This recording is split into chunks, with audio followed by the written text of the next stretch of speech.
जी हाँ दोस्तों, भोजपुरी के दबंग स्टार खेसारी लाल यादव का एक नया सॉन्ग आने वाला है बदनाम तोरा से, जो कि बहुत ही धमाकेदार सॉन्ग होने वाला है। और ये सॉन्ग एक सैड सॉन्ग है जो कि आपको बदनाम एंटरटेनमेंट के यूट्यूब चैनल से कल सुबह 11 बजे रिलीज़ किया जाएगा। इस गाने में आपको खेसारी लाल यादव की आवाज़ सुनने को मिलेगी और साथ ही आकांक्षा पुरी के लाजवाब ठुमके भी देखने को मिलेंगे।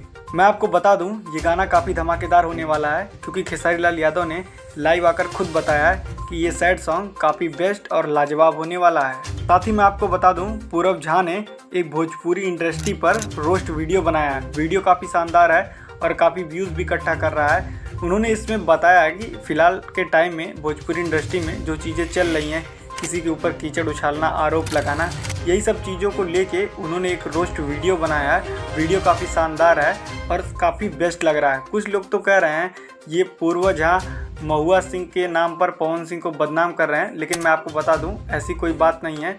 बस ये वीडियो इंटरटेनमेंट पर्पज़ से बनाया गया है और रोस्ट वीडियो ऐसे होते ही हैं, लेकिन जो सच्चाई इसमें भोजपुरी में हो रही है उसी को दिखाया गया है। तो चलिए फिलहाल के लिए बस इतना ही। मिलते हैं आपसे नेक्स्ट वीडियो में। हमारी वीडियो पसंद आई हो तो लाइक शेयर सब्सक्राइब करना ना भूलें।